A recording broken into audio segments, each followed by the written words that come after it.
자기 것이라 하는 이가 하나도 없더라 라는 말씀의 제목으로 함께 은혜를 나누겠습니다. 어떤 사람이 랍비를 찾아와서 말했습니다. 랍비님, 저는 이제 주님을 만나 구원받고 새 사람이 되었습니다. 나는 이제 초대교회 성도들처럼 형제를 사랑하는 사람이 되기로 결심했습니다 라고 이야기를 했습니다. 랍비가 그 말을 듣고 이 자를 시험해 보려고 몇 가지 질문을 했습니다. 대단하군. 그럼 자네에게 집이 두 채 있다면 집 없는 형제를 위해서 한 채를 기꺼이 내놓을 수 있겠나? 라고 물어봤습니다. 그랬더니 이 형제가 당연하죠. 기쁘게 내놓겠습니다. 라고 호언장담했습니다. 두 번째로 랍비가 물었습니다. 그럼 자네에게 말이 두 마리 있다면 말이 없는 이웃에게 한 마리를 줄 수 있겠나? 물론입니다. 라고 대답을 했습니다. 마지막으로 랍비가 물었습니다. 그럼 자네에게 닭이 두 마리 있다면 배고픈 형제에게 한 마리를 내어줄 수 있겠나? 그러자 이 형제가 그건 좀 곤란합니다. 라고 대답을 했습니다. 랍비가 의아해하면서 왜 그런가? 라고 물어보니까 제가 지금 실제로 닭을 두 마리 키우고 있거든요. 라고 대답을 했답니다. 거창한 미래의 나눔은 누구나 할 수 있습니다. 나에게 없는 것 나누겠다라는 결단 누구나 할 수 있습니다. 하지만 지금 내 손에 실제로 쥐고 있는 닭 한 마리는 포기하는 게 너무나 힘든 법이죠.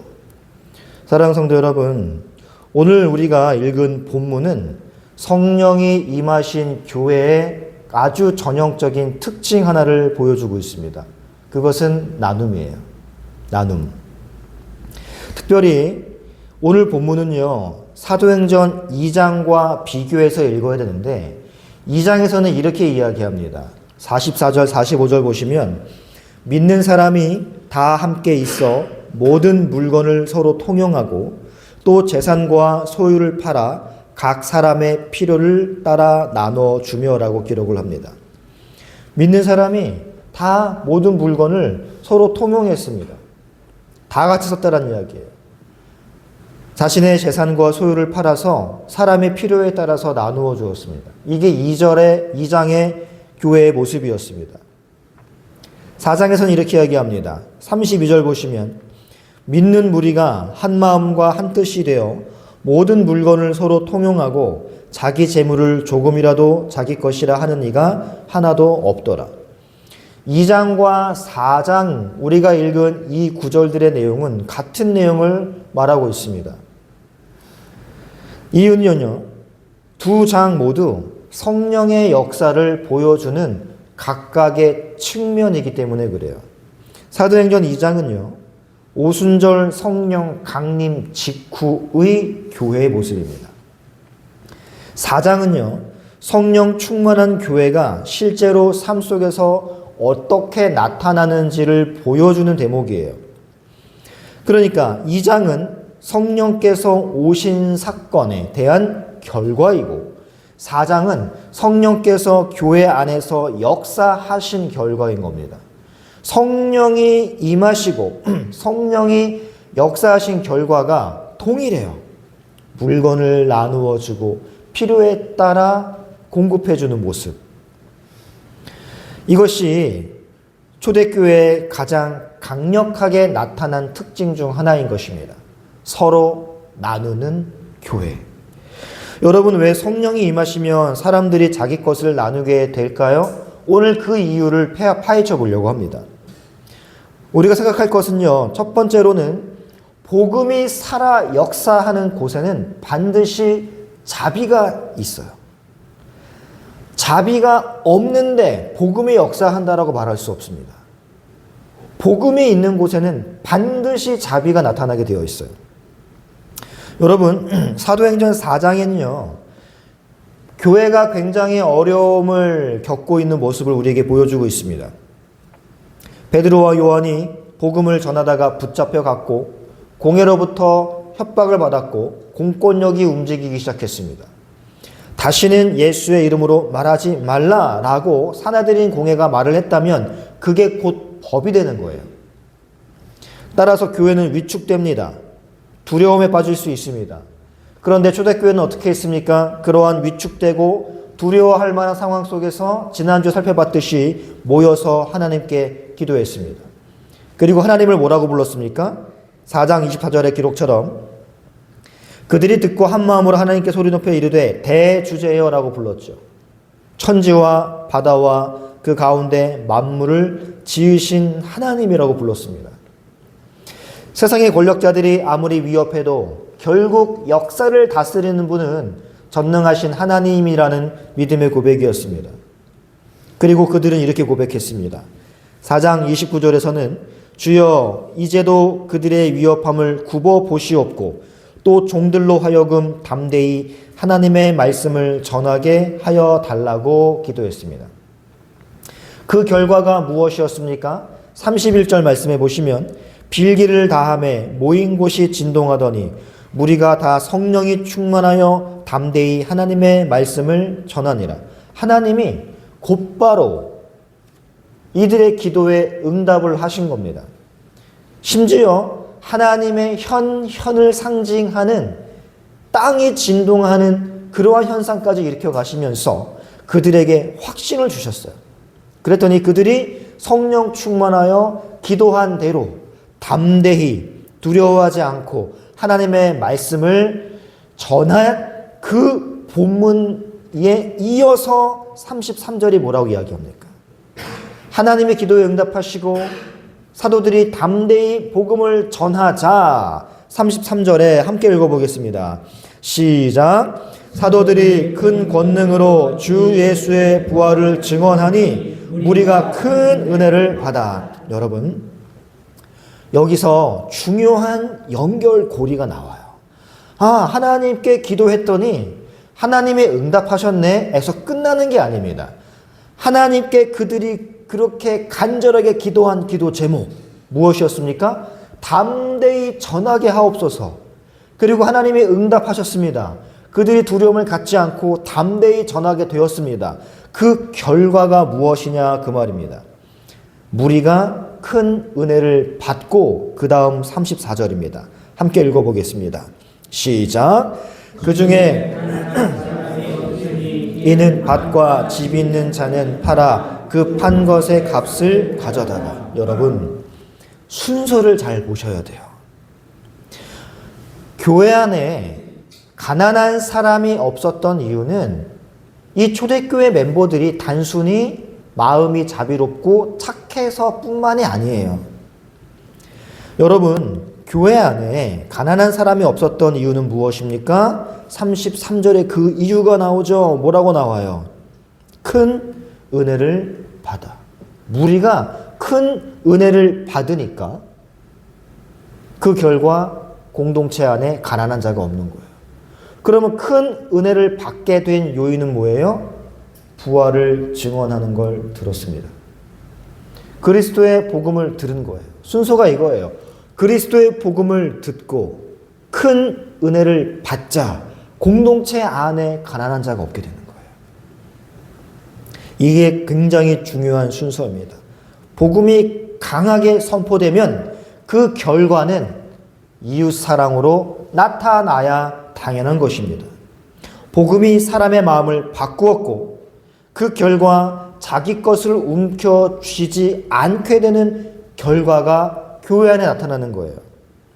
두 번째 우리가 기억할 것은 성령 충만함은 소유의 주인이 누구인가를 명백하게 깨닫게 하십니다. 소유의 주인이 누구인가? 여러분, 사도행전 2장과 4장을 우리가 비교해서 읽어봤는데 반복해서 공통적으로 나오는 표현이 있었지요. 모든 물건을 서로 통용하였다. 통용했다라는 말은 함께 나누어 가졌다라는 말이에요. 여러분, 왜 초대교회가 이렇게 살 수 있었을까요? 이 이유가 광야 공동체의 그것과 똑같습니다. 여러분, 광야 공동체, 광야 교회에서 하나님이 이스라엘 백성들에게 만나를 내려주셨습니다. 그들이 만나를 수집한 게 아니에요. 만들어낸 것도 아니고 재배한 것도 아닙니다. 하늘에서 내려온 거예요. 은혜죠. 그런데 여러분, 이 은혜를 많은 사람들이 거두어 갔습니다. 많이 거둔 사람도 있었고 적게 거둔 사람도 있었어요. 근데 결과가 어땠다라고 성경은 말하고 있습니까? 많이 거둔 자도 남은 게 없고 적게 거둔 자도 부족한 게 없다. 이거를 우리가 어떻게 이해해야 될까요? 많이 거두었는데 하나님이 이 사람의 위장의 크기를 고려하셔서 어느 정도 먹으면 사라지게 하신 걸까요? 그러한 마법적인 현상은 없었을 것입니다. 왜 많이 거두었는데 남음이 없고 적게 거두었는데 부족함이 없었을까요? 많이 거둔 자가 적게 거둔 자와 나누었기 때문입니다. 이게 하나님이 주인 되시는 공동체의 대표적인 특징이에요. 많이 거둔 사람도 자기 것이라고 주장하지 않았습니다. 적게 거둔 사람도 굶지 않았습니다. 왜 그럴까요? 나누었기 때문이에요. 그러면 왜 기꺼이 나눌 수 있었을까요? 이 만나는 내 소유가 아니라 하나님의 은혜라는 걸 명백하게 알았기 때문입니다. 그걸 아는 자는 나눌 수 있는 거예요. 모든 공급이 내가 지금 거두어들인 이 모든 공급의 주인이 하나님이라는 것을 아는 자는 아낌없이 나눌 수 있는 거예요. 그래서 세 번째 우리가 기억할 것은요. 성령을 받은 자는 필연적으로 결국에는 내 손을 펴게 되어 있다는 거예요. 성령이 임하시면 가장 먼저 바뀌는 것이 무엇입니까? 내 것이라는 생각이 무너지는 겁니다. 내 물질도, 내 건강도, 내 삶도, 내 시간도, 내 자녀도 내게 아니라는 개념이 확고히 서게 되는 거예요. 그래서 하나님은 두 가지를 깨닫게 하십니다. 하나님은 누구인가? 그리고 나는 누구인가? 성령 받으면 하나님은 누구이시며 나는 누구인가에 대한 정체성이 극명하게 정립이 되기 시작합니다. 이걸 깨닫게 되면 자연스럽게 알게 됩니다. 내가 가진 것도 사실은 내게 아니구나 라는 것을 말이죠. 초대교회 성도들 성령을 받고 성령께서 교회 안에 실질적으로 역사하기 시작하자 그들은 깨닫기 시작한 겁니다. 그래서 사도행전 4장은 이렇게 말을 합니다. 자기 재물을 자기 것이라 하는 이가 한 사람도 없었다. 단 한 사람도 없었습니다. 여러분, 이 말은 공산주의를 말하는 게 아니에요. 억지로 빼앗았다를 말하는 것도 아닙니다. 성령께서 그 공동체의 모든 멤버들의 마음을 만지시고 바꾸셨다라는 거예요. 그래서 알게 된 겁니다. 내가 가진 모든 게 하나님의 은혜이구나. 가난한 자에게 얼마든지 줄 수 있어 라고 말이죠. 이러한 마음이 생기니까 그동안 이건 내 거야 라고 움켜쥐던 그 손이 펴지기 시작하는 거예요. 초대교회 성도들은 성령께서 임하신 후에 바로 이러한 마음을 갖게 된 겁니다. 내가 가진 모든 것, 내가 지금까지 누려왔던 모든 것 내게 아니라 하나님의 은혜라는 것을 말이죠. 내 돈도, 내 집도, 내 시간도, 내 삶도 사실은 모두 하나님께서 잠시 이 땅에서 나그네로 살아가는 동안 잠깐 맡겨주신 거예요. 생존을 위해 필요한 것을 맡겨주신 겁니다. 근데 생존을 위해 필요한 것 이외에 잉여 물질들이 보이기 시작하는 거예요. 그걸 나누는 거예요. 요한 웨슬리 목사님이 그러셨잖아요. 10파운더였나 30파운더였나 초봉이 30파운드였다라고 기억을 하거든요. 그분의 일기를 보면 성도 수가 많아졌습니다. 그래도 동일하게 자기 주머니 들어가는 건 똑같아요. 교회가 사례금을 올려줬어요. 동일하게 그만큼만 가지고 나머지는 나누기 시작한 겁니다. 여러분, 주인이 하나님이라는 것을 알게 되는 사람은 이렇게 움켜쥐던 손을 얼마든지 펼 수 있어요. 그래서 어려운 형제가 눈에 들어오면 이렇게 생각할 수 있습니다. 내가 가진 거 원래 내 거 아니야. 하나님이 맡겨주신 거니까 하나님이 원하시는 곳에 내가 써야지 라는 생각을 갖게 되는 겁니다. 여러분, 많은 사람들이 성령 하면은 단순히 신앙적 감정을 고조시키고 뜨겁게만 만들어서 신비한 현상을 느끼게 하는 그러한 에너지로 생각하는 분들 굉장히 많아요. 크나큰 오해입니다.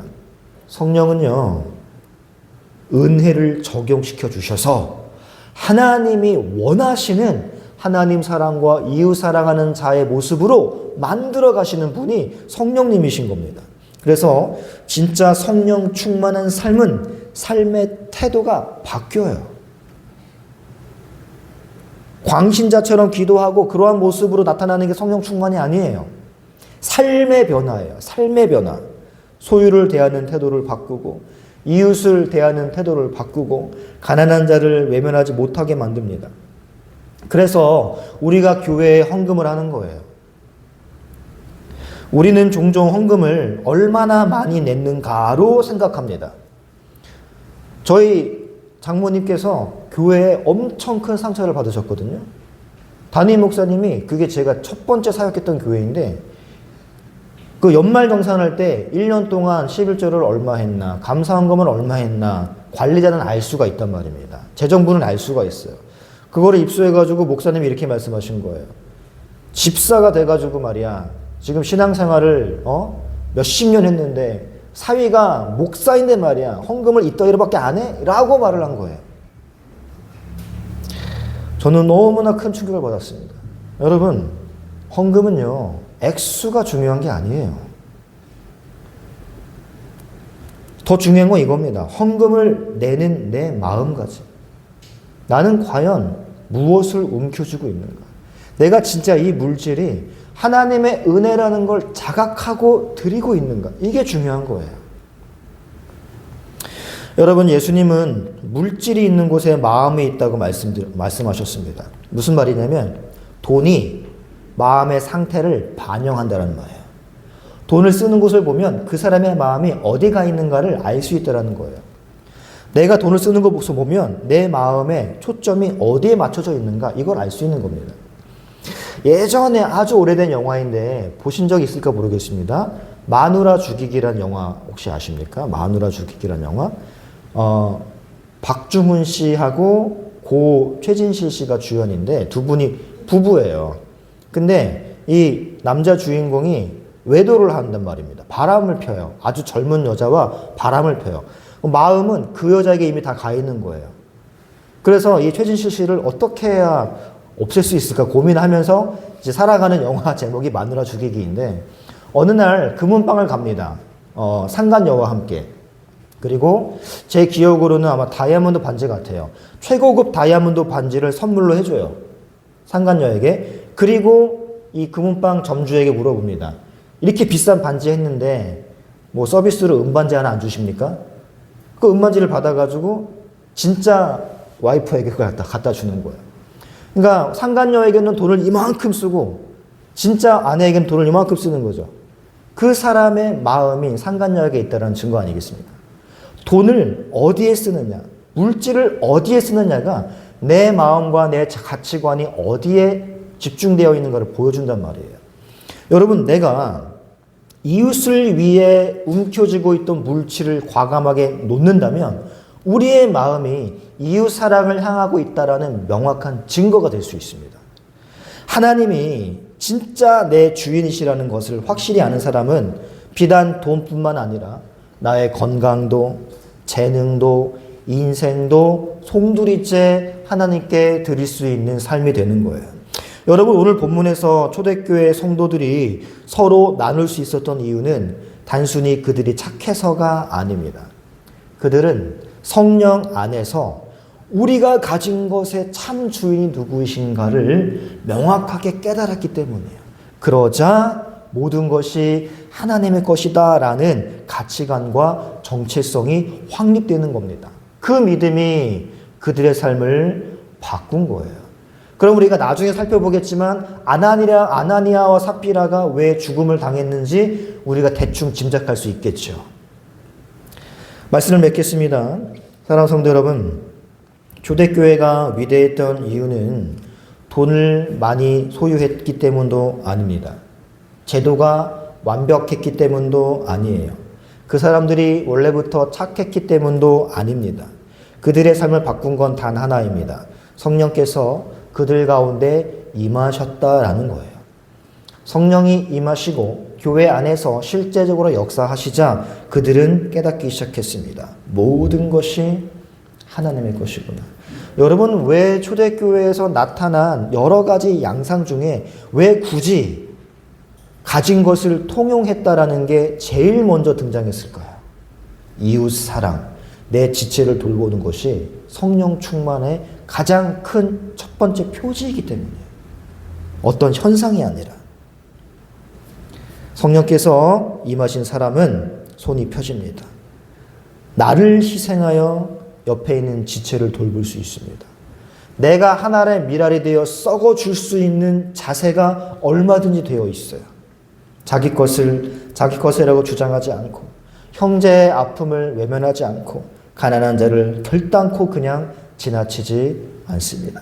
그래서 성경은 놀랍게 기록을 했어요. 그 중에 가난한 사람이 단 한 사람도 없었더라. 이게 성령 충만한 교회의 모습입니다. 이것이 성령이 다스리는 교회의 모습이었어요. 사랑하는 성도 여러분, 오늘 우리에게 정말 필요한 것은 단순히 더 많이 드리는 사람이 되는 게 아니에요. 그래서 교회에서 이걸 가지고 또 헌금을 강요하죠. 잘못된 모습입니다. 더 많이 드려야 된다, 이게 아니에요.